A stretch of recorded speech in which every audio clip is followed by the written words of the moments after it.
안녕하세요. 힐링이 되다 TV의 이한일입니다. 오늘은 42강 13장 트라우마로부터의 회복, 트라우마 치유의 네 번째 시간을 갖도록 하겠습니다. 그래서 오늘은 지난 시간에 이어서 정서적 뇌를 돌보려면 계속해서 말씀드리겠습니다.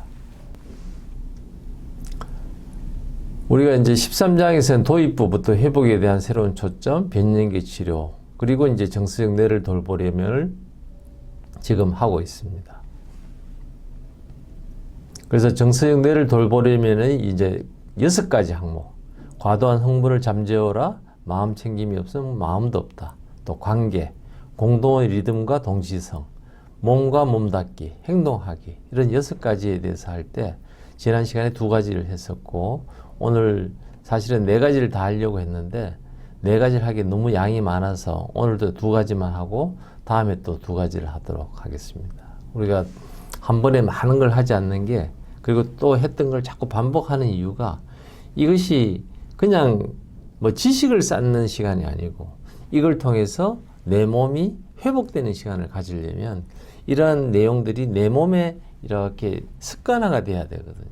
그냥 정서적 뇌를 돌보려면 6가지를 그냥 이야기해라 하면 쉽지만, 사실은 이 하나하나 항목에서 우리가 그 문구를 다시 되씹으면서 나와 관계되는 게 어떤 게 있을까, 이런 걸 찾아가는 시간이기 때문에 우리가 속도보다는 우리 몸에 이렇게 그것이 정서적으로 자리를 잡고 내가 회복하는 시간을 갖는다, 이렇게 이해를 해 주시면 좋을 것 같습니다. 먼저 이 6가지를 하기 전에 변연계 치료, 이 소위 말하는 정서적인 뇌를 치료할 때 제일 중요한 게 소위 말하면 윈도우 오브 톨러런스. 그래서 이 빨간 선과 파란 선, 그러니까 빨간 선은 하이퍼 어라우즈드, 또 파란 선은 하이퍼 어라우즈드. 우리가 너무 흥분해 있거나 너무 걱정이 돼, 너무 두렵거나 뭔가 그 공포에 막 압도되어 있는 이런 하이퍼 상태, 혹은 우리 몸이 확 얼어가지고 아무것도 하지 않는, 완전 이 생각이 몸과 마음이 분리되는, 해리되어 있는, 디소시에이션 되어 있는 이런 하이포, 이런 파란선 밑으로 가면 하이포, 빨간선 위로 가면 하이퍼가 아닌 요 빨간선과 파란선 사이에 있는 아주 편안한 곳, 우리가 감정을 잘 추스릴 수 있고 내가 나를 이렇게 감정이 조금 이렇게 흥분되더라도 내가 스스로 깔아앉힐 수 있고 잘 조절할 수 있는 그 스페이스, 그 간격이 이제 소위 말하는 윈도우 오브 톨러런스다. 이걸 이제 지난 시간에 말씀드렸습니다. 그리고 이제 이것을 조절하기 위해서 우리 그 전두엽에서, 전두엽의 내측에 있는 그것이 결국은 우리 몸의 감정을 조절하고 있는, 감정과 관련이 있는 편도체, 아미그달라 하는 이 편도체와 관련이 있는 부위를 조절하는 데가 결국은 전두엽의 내측에 있는 부위다. 그리고 이것이 통찰력, 인사이트와 관련이 있다 하는 것을 우리가 지난 시간에 말씀드렸습니다. 그래서 과도한 흥분을 잠재우기 위해서 우리가 이제 해야 되는 거는 결국 우리 몸에 있는 이 미주신경, 우리 그 장에서 혹은 심장, 호흡하면서 목소리, 이런 것들이 다 관계가 되는 미주신경을 결국 잘 조절하면 이것이 가능하다. 그럼 미주신경을 어떻게 조절한단 말인가? 뭐 간단하다는 거죠. 숨을 쉬고 막 노래하고 움직이고, 이것이 결국은 되면은 우리가 흥분된 상태가 있다는 걸 인지했을 때 그걸 이제 하면 이걸 조절할 수 있다는 거거든요. 이게 왜 중요하냐면 우리가 일상에서 가장 쉽게 이렇게 할 수 있고, 이것이 익숙해지면 웬만큼 흥분한 상태에서도 우리가 스스로를 할 수 있다는 거거든요. 그래서 학교라든지 어떤 데서 이제 애가 막 흥분돼 있을 때 애를 격리시키고, 자, 선생님 따라서 우리 숨 천천히 한번 쉬어볼까? 이렇게. 그럼 애가 캄다운이 되고, 여기 이제 익숙해지면 스스로 이제 애가 내 감정이 올라올 때는 이렇게 하면 되는구나 하는 걸 이제 몸이 기억하도록 만들어줘야 되는 거거든요. 그렇지 않고서 애가 흥분이 되면, 얘는 병원에 가서 약을 먹자, 신경 안정제를 먹자, 얘는 ADHD니까 뉴로 피드백을 해야 돼, 이렇게 하는 거는 맨 마지막 단계에서 해야 된다는 거거든요. 일상의 대부분의 경우는 이렇게 과도한 흥분을 잠재우는 우리 몸에 그걸 회복할 수 있는 그 기능이 있는데 굳이 약을 먹거나 뉴로피드백을 먼저 권할 수는 없다는 거고, 이래서 이 콜크 박사가 이런 정서적 뇌를 돌보름이라고 하는 이런 항목을 만들어서 약이라든지 뭐 신경 안정제의 종류, 뭐 부작용 이렇게 하지 않고 먼저 이런 내용을 다루는 이유가 저는 여기 있다고 생각하고, 우리가 트라우마가 있는 상태에서 내가 치료하는 치료사를 이렇게 정할 때 그 사람은 이것도 같이 해줘야 된다는 거거든요.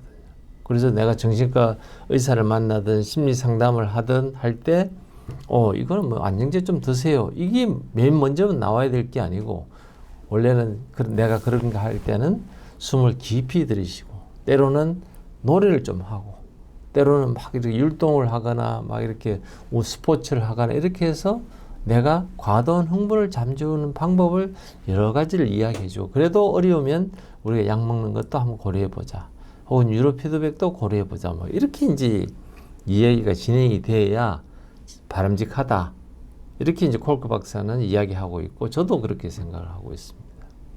그리고 이제 과도한 흥분을 잠재우는 것 중에 하나가 이제 요가 같은 이런 치료도 굉장히 도움이 된다, PTSD에 굉장히 도움이 되더라는 것을 그냥 주장이 아니고 콜크 박사가 논문으로서 실험을 통해서 논문으로서 증명을 했다 하는 걸 또 말씀을 드렸습니다.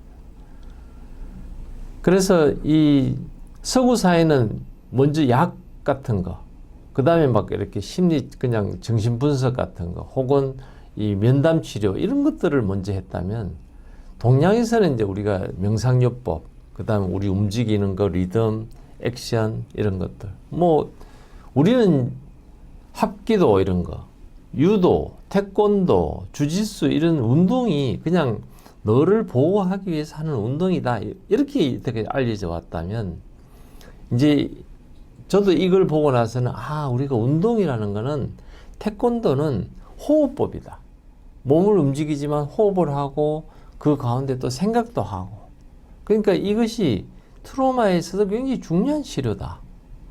그러니까 우리가 치료를 할 때 제일 먼저 무슨 약을 안정제를 먹을래가 1번이 아니고, 제일 1번은 얘의 상태에 따라서 이제 태권도를 하면서 얘를 회복시킬 수도 있겠다, 뭐 합기도나 이런 운동을 좀 시켜볼까, 아니면 뭐 명상요법을 먼저 해볼까, 뭐 아니면 애를 합창을 시켜볼까, 뭐 이렇게 이제 하면서 회복을 시킬 수도 있거든요. 두 번째는 이제 마음 챙김, 소위 말하는 명상요법에서는 스스로 인지하는 거, 셀프 어웨어니스라고 이야기하는, 그래서 내가 지금 상황을 안다는 거거든요. 이 상황이 뭐다, 그럼 그 다음에는 뭘 해야 되나, 이 상황이 진짜 불이 났구나, 그럼 빨리 나가야지, 어디에 비상구가 있지, 지금 불이 났을 때는 엘리베이터를 타면 안 되지, 그리고 옆에 누가 있는지, 누구를 구해야 되는지, 이제 이런 것들을 같이 할 수 있는, 이제 이게 돼야 된다는 거거든요.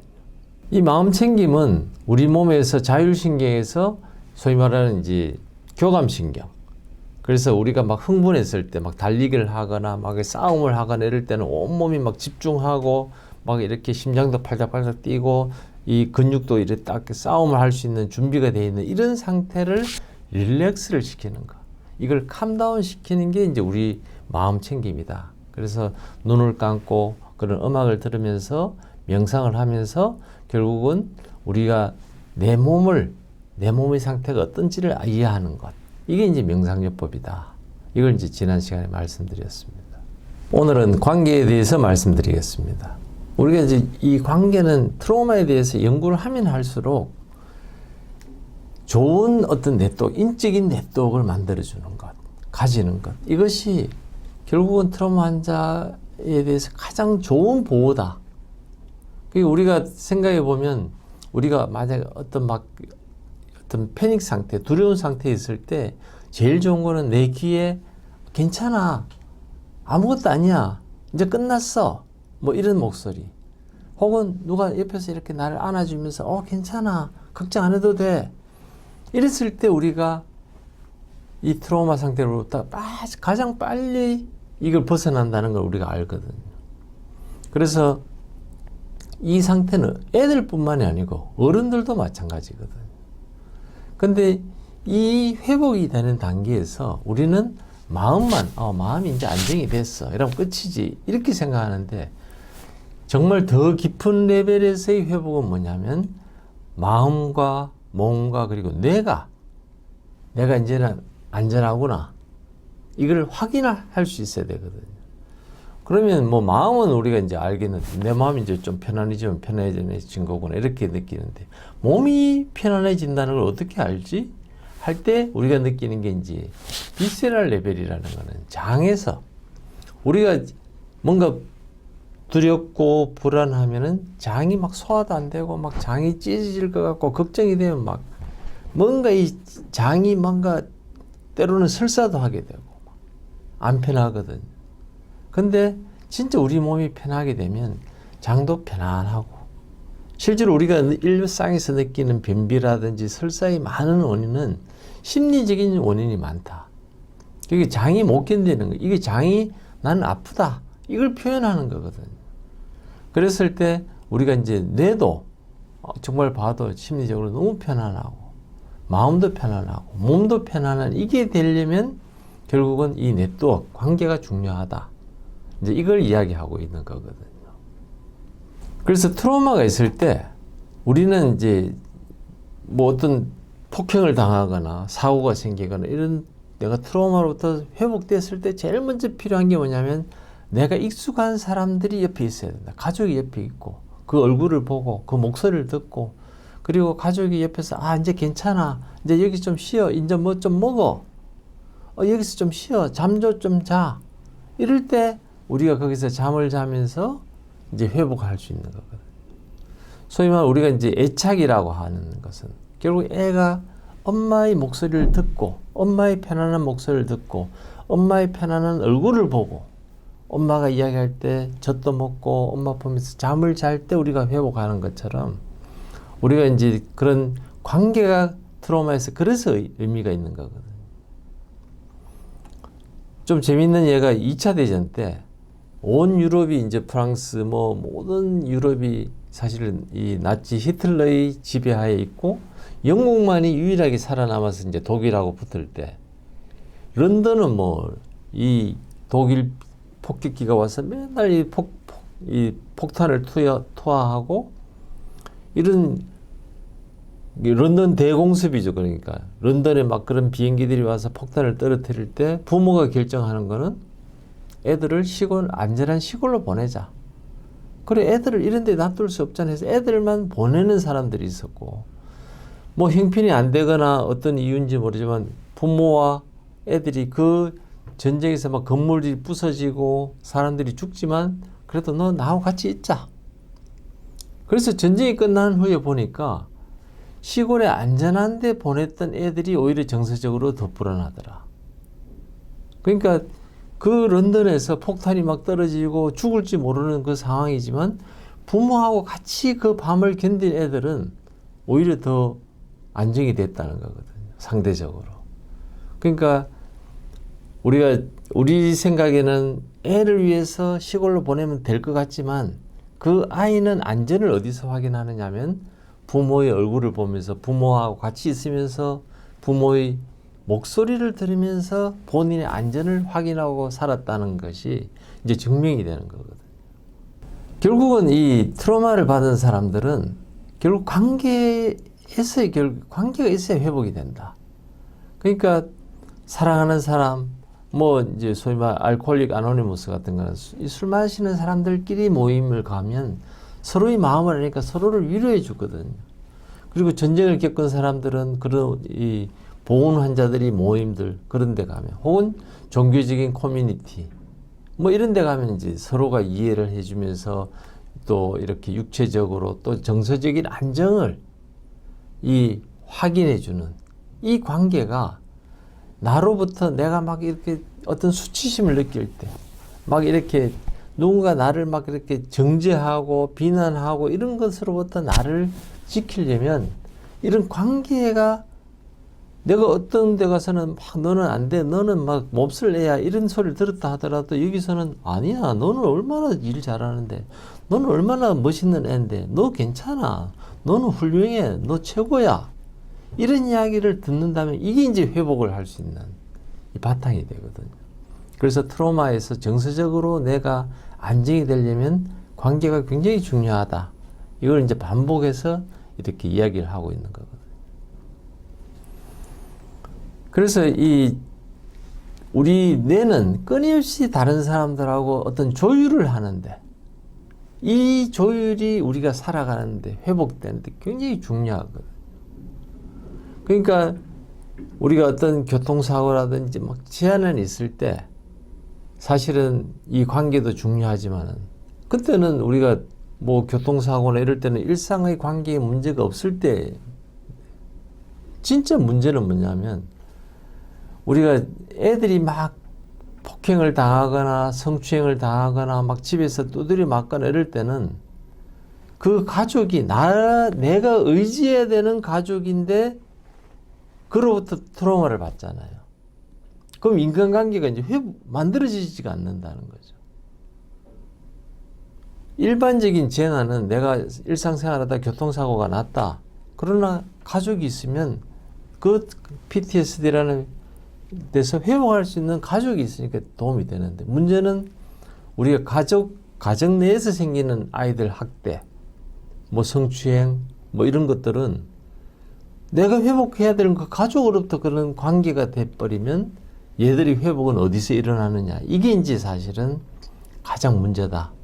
그러니까 가장 가까운 가족으로부터 당하는, 인간으로부터 당하는 그런 상처가, 그래서 이걸 이제 회복하고 하려면 뭐 또 다른 방법이 있어야 된다는 거거든요.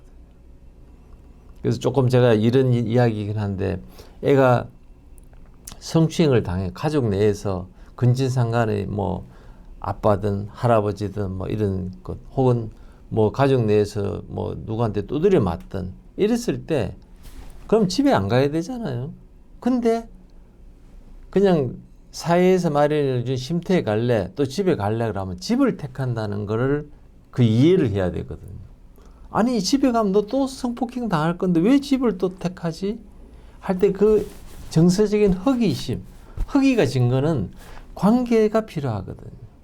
그 관계는 어쨌든 뭐 성추행을 당하거나 어쨌든 폭력을 당했지만 어릴 때 그래도 조금씩의 그 관계가 했던 그 기억이 몸에 남아 있으니까 아무도 모르는 그런 쉼터에 가는 것보다는 그래도 그 집에 가는 게 내가 그걸 조금이라도 채울 수 있는 희망이 있을 것 같으니까 또 선택하고, 들어가면 또 다시 맞고, 이런 또 반복되는 이런 상황들이 벌어지거든요.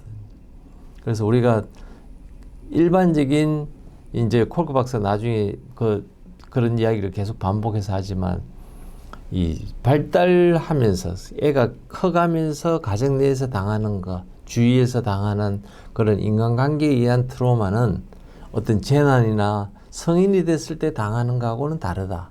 성인이 됐을 때 겪는 그런 트라우마와 발달하면서 겪는 트라우마는 전혀 종류가 다르다 할 때 가장 중요한 게 이 관계에서의 문제가 회복하기가 쉽지 않기 때문에 그렇다.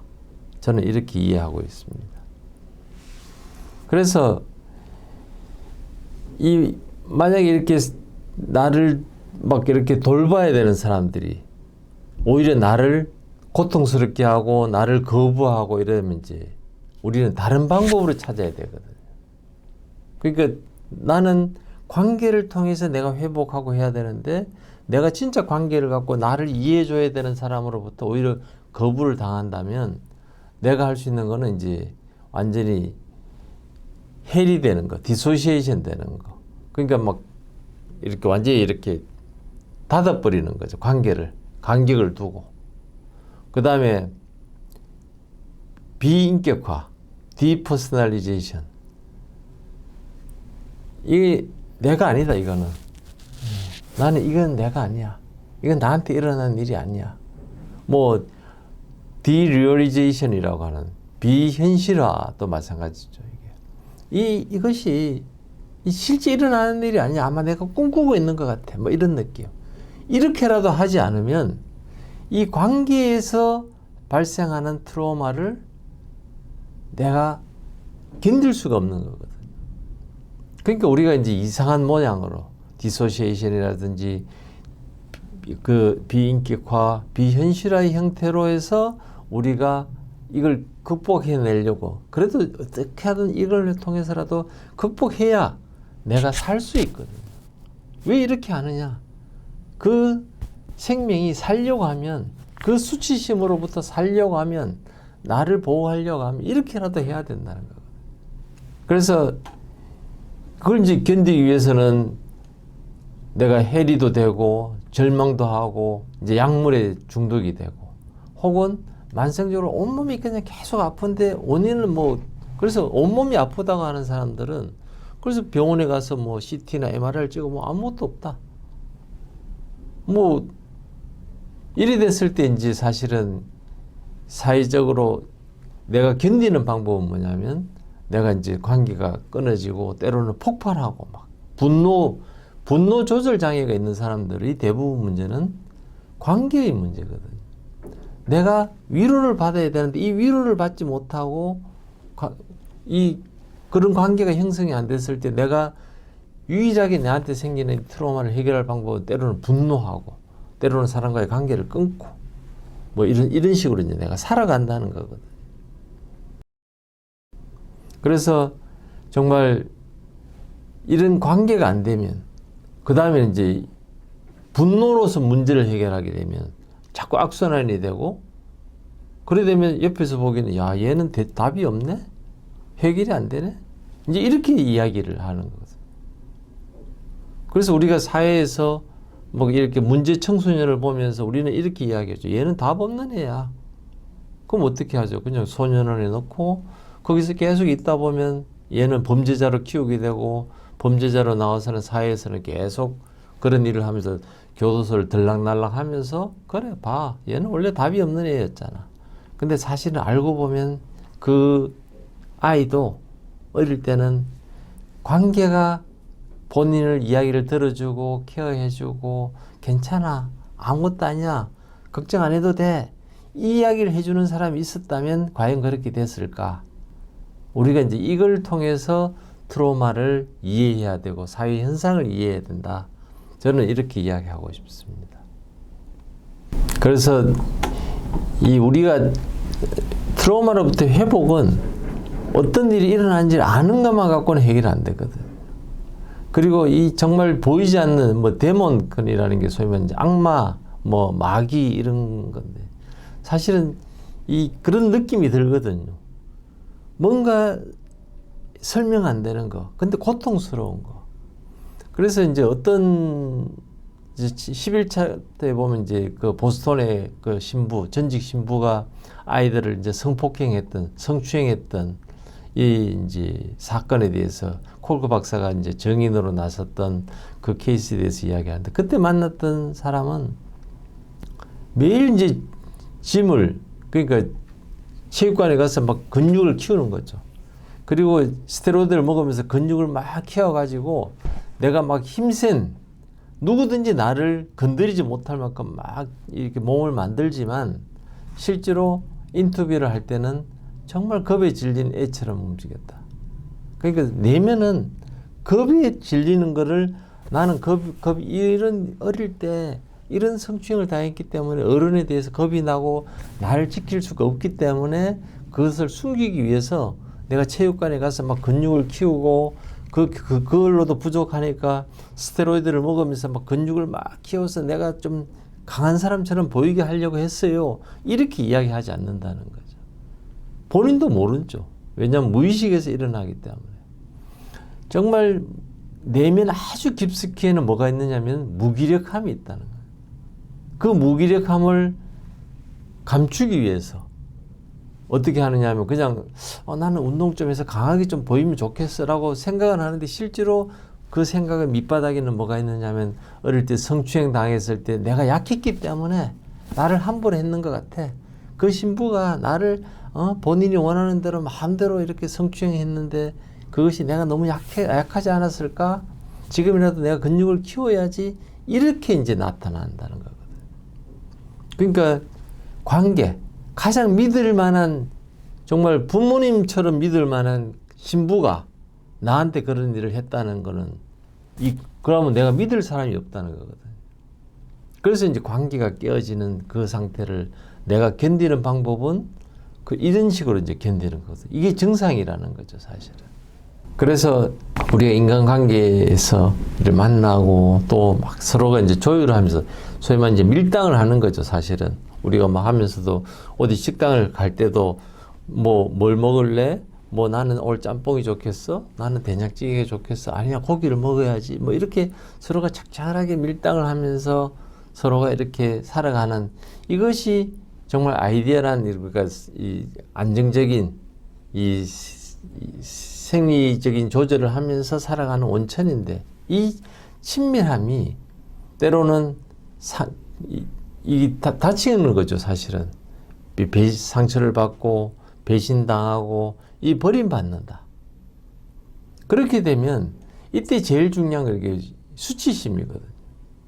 그러니까 남녀가 연애를 할 때도 원래는 그냥 하고 부끄러운 거는 부끄러운 대로 서로 노출하고 그러면서 또 깔깔대고 웃고 이렇게 지내야 되는데, 내 안에 그런 수치심이 있는 거를 드러내고 싶지 않으니까 내가 얼마나 망가지고 내가 정말 썩고 역겨운지를 알면 당신 아마 떠날 거다.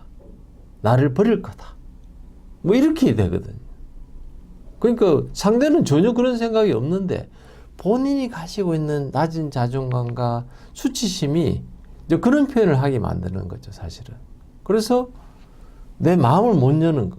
그럼 이제 관계가 발전할 수가 없으니까 또 상처를 받고 또 상처를 받고.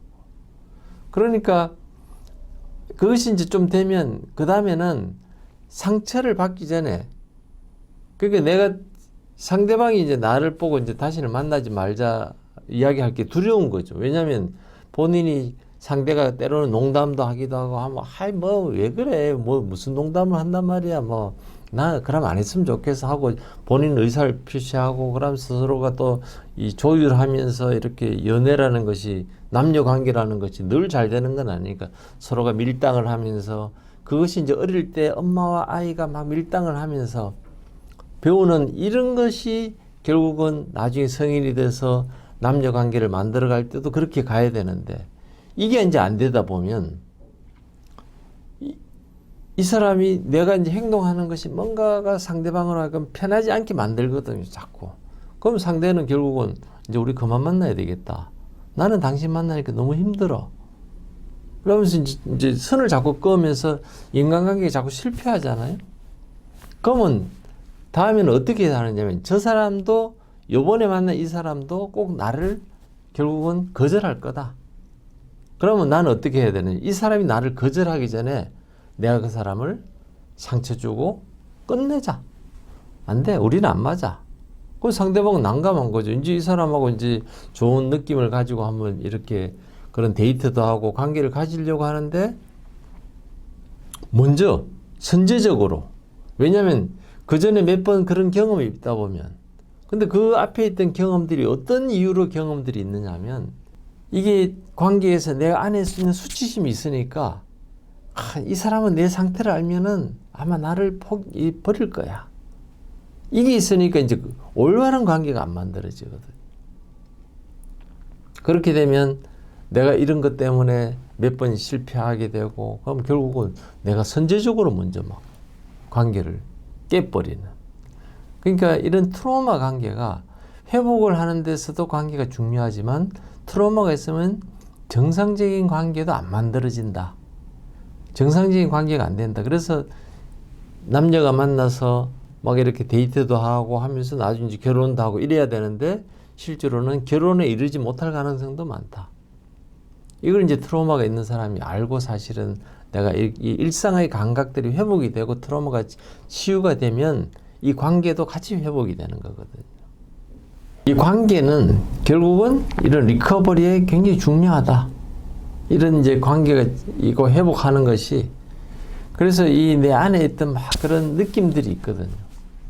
이 때로는 불협화음 같은 것들. 이런 것들을 내가 이제 내 속에서 일어나는 그런 느낌들, 이 수치심에서 일어나는 것들, 이런 내 안에 자존감이 낮기 때문에 나를 보면 아이고 저 사람이 내 이걸 알면 되겠나, 나를 버릴 건데, 이런 거를 직면하면서 충분히 이걸 옆에서 도와주고, 괜찮아, 너는 괜찮은 아이야, 너같이 뭐 인성이 좋은 사람 어디 있어, 너 일도 잘하잖아, 너 남들도 잘 배려하잖아, 옆에서 계속 그 이야기를 해주면서 격려해주면서 같이 가야 될 가이드가 필요한 거지 사실은. 그래서 이걸 회복하는 거, 그걸 치유해주는 사람이 단순히 그냥 안정제 먹어, 뭘 하나 해봐, 이게 아니고 그 사람을 이해하고 그 사람의 심리 상태를 잘 알면서 끊임없이 격려해주고, 이런 것들이 이제 필요한 거거든. 또 하나는 이제 이 공동의 리듬과 동시성. 이 공동의 리듬. 그러니까 우리가 태어나서부터 관계는 언제 생기느냐면 엄마의 얼굴, 엄마의 움직임, 타치, 이런 거에서 우리가 이제 엄마와 아이가 눈만 마주치는 것이 아니고 그런 타치를 통해서 이 애착 관계가 만들어지거든. 그런데 이제 트라우마가 있으면 이 관계가 깨진다는. 그래서 나타나는 현상이 뭐냐면, 그런 PTSD, 트라우마가 있는 환자들 클리닉에 가면 환자들의 얼굴이 다 굳어 있다. 또 콜랩스 돼 있다. 뭐 때로는 막 이렇게 긴장돼 있고 화난 것이 보인다. 근데 얼굴만 그런 게 아니고 몸도 마찬가지거든. 그럴 때 치료하는 사람이 이 얼굴을 보면서 이 얼굴을 어떻게든 조금씩 풀어주려고 편안하게 만들고, 때로는 가벼운 농담도, 자존감 상하지 않을 농담들 이렇게 해가면서 얼굴을 풀어주면서 서로가 커뮤니케이션, 이게 이제 되도록 도와줘야 되는데, 그냥 뭐 약 치료하고 오늘은 뭐 그 뉴로 피드백 5번째 하는 날이니까 하고 가세요, 이렇게 기계적으로 하게 된다면 치료는 훨씬 더 더디게 될 거고, 때로는 치료 효과가 많이 생기지 않을 가능성도 있다는 거거든요. 그래서 이 공동의 이 리듬, 이제 콜크 박사가 1997년 봄에 남아프리카 공화국에 갔거든요. 그때 아마 이렇게 남아프리카 공화국이 정말 넬슨 만델라 아마 그 시절이었는지 모르겠는데, 정말 과거사 진상 조사를 하면서 정말 제가 알기로는 남아프리카 공화국이 과거 백인들이 정말 했던 소위 말하는 그 백인 그 분리 정책이 있잖아요. 아파레이트. 그래서 흑인들과 백인들이 사는 것을 완전히 경계를 나누고, 이 흑인들을 완전 노예 취급을 했던 그 남아프리카 공화국이 이제 민주화가 되고 투표를 하니까 당연히 이제 흑인이 대통령이 되고, 그랬을 때 옛날을 생각하면 그 주위의 인근의 다른 국가들은 보면 백인의 재산을 뺏고 백인을 죽이고 막 이런 일들이 있었는데, 남아프리카 공화국은 이 진실은 파헤치되 화해를 하는, 정말 이런 놀라운 일들을 그 넬슨 만델라를 통해서 그것을 이루어냈거든요. 그렇지만은 곳곳에서는 이 남아프리카 공화국의 어떤 상황들이 뭐 만만치 않은 거죠. 그래서 콜크 박사가 방문했던 것은 이 성폭행을 당했던 생존자들이 모임에, 그 요하네스버그 그 외곽에 있는 그 도시에 이제 거기를 갔다는 거죠. 거기는 여전히 막 총 쏘는 소리도 들리고, 그리고 이 최루탄의 가스 막 냄새도 나고, 그 나중에 보니까 그 마을, 그 도시에서 40명 가까이가 막 죽고 하는, 굉장히 좀 어수선한, 안전도 아직 확립이 안 된 상태에서 그 성폭행 당한 사람들이 모임에 이제 콜크 박사가 초대받아서 아마 갔겠죠. 그 이제 앉아있는 여성들이 보면 뭐 거의 뭐 무너진 상태. 성폭행 당하는 여자들이 어떤 표정하고 있겠어요. 뭐 긴장해갖고 있고 슬퍼하고 뭐 표현도 안 되고, 어떤 무력감, 그 분위기를 압도하는 거는 뭐냐면, 그 무력감에 쌓여있을 때 콜크 박사조차도 아이고야 이거 어떻게 하나, 이걸 어떻게 도울 방법도 없고, 이분한테 어떤 위로를 해줄 수 있겠느냐, 뭘 해야 이분들이 도움되는, 내가 아무리 트라우마 전문가라도 성폭행 당해가지고 이 무력감이 있는 그 사람들한테 어떻게 뭐 무슨 말로 위로를 할 수 있겠어요. 근데 콜크 박사가 봤던 거는 그 여인들 중에 한 사람이 일어나서 이렇게 몸을 앞으로 뒤로 움직이면서 허밍을 했다는 거지. 이렇게 어떤 리듬에 맞춰서 움직이면서 노래를 부르면서 몸을 이렇게 움직이니까 옆에 있던 사람들도 같이 움직이는. 아프리카 특유의 아마 그 리듬이었겠죠. 아프리카 사람들이 하는 그 노래 부르는 거였겠죠. 그러면서 사람들이 이렇게 얼굴이 그 굳어있던 얼굴들이 회복되는 걸 봤다는 거거든. 그 트로마에부터의 치료가 이 은유를 따라서 우리 몸을 움직이면서 같이 노래 부르면서 공동이 같이 움직이는 노래라는 거였거든. 혼자서 노래하는 것도 도움이 되지만, 그래서 우리가 합창이라고 하는 것은 단순히 여러 명이 모여서 하는 노래가 아닌 거예요. 저는 그런 느낌을 가집니다. 뭐 제가 교회를 다녀서 이런 말씀을 드리는 게 아니고, 저는 교회에서 하고 있는 그 정말 이렇게 예배를 드릴 때 같이 찬양을 드리는 거, 이게 같이 노래를 부른다는 거는 이 공동체가 같이 서로가 서로에게 주는 그게 있거든요. 그 동시성이라는 게 있거든요. 이 그룹은 적어도 나하고 같이 움직이고 있어. 내 혼자가 아니야. 이 세상은 내 혼자 외롭게 살아가는 게 아니고 이 사람들하고 같이 숨쉬고 같이 노래하고 같이 움직이고 있어. 이것이 트로마의 회복이 가장 중요하다. 저는 이제 이렇게 느끼고 있습니다. 그래서 뭐 나중에 이제 지금 우리가 13 챕터를 하는데 20 챕터에 가면 이제 연극에 대한 이야기도 나오거든요. 그래서 막 이렇게 청소년들이 막 이렇게 뭐 범죄자들이죠.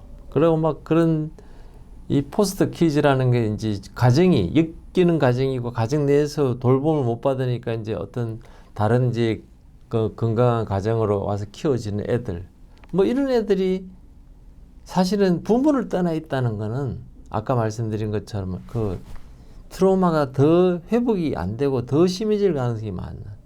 근데 이런 애들이 막 세익스피어 막 이렇게 칼로리를 하거나 연극을 막 뮤지컬을 만드는 거.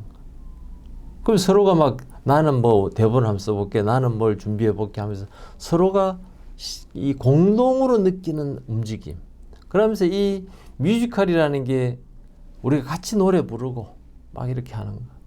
또 뭐 같이 합기도를 하든 탱고 춤을 추든 킥복싱을 하든 같이 하는 거거든요. 그러니까 혼자 사는 운동이 아니고 같이 하는 것이 얼마나 이것이 서로가 이 동시성, 리듬과 동시성을 확립하는 데 있어서 굉장히 중요하다. 이것이 트로마 치료에 있어서 굉장히 역할을 하고 있다.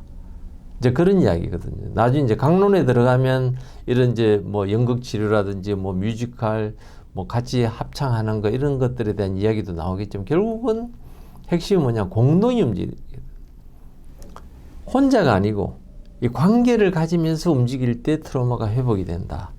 이 콜크 박사 이걸 이제 이야기하고 싶은 거거든. 그러면서 또 다른 치료에 대해서 콜크 박사가 이야기하는 거는 잉미라고 하는 이 차이나 중국 애로부터 입양된 5살 된 애가 말을 하지 않는. 그러니까 이제 근데 참 재밌는 게 얘는 귀머거리인가? 뭐 얘는 원래 말을 안 하는가 봐 하는데 사실은 말하지 않는 것도 트라우마의 증상 중에 하나거든요. 그럴 때 이제 콜크 박사와 같이 일하는 분들이 뭘 받느냐면 아, 얘가 리듬이라는 게 지금 안 되고 있구나. 그러니까 우리가 얼굴과 이걸 보면서 리듬이 서로가 이렇게 말을 하면 때로는 따라 하거든요. 우리가 이제 뭐 좋아하는 사람들이 목소리, 좋아하는 사람들이 어떤 말을 하면 때로는 사투리도 좋아하는 사람 흉내도 막 내가면서 서로가 이렇게 즐겁게 하는 이런 것들이 안 된다는 거예요. 그래서 이제 얘는 이런 것들이 안 되는 걸 보고 센소리 모터 세라피라고 하는 이런 이제 치료를 이렇게 보냈다는 거죠. 센소리 모터 뭐 세라피라는 건 사실 뭐 별거 아닌 거거든요.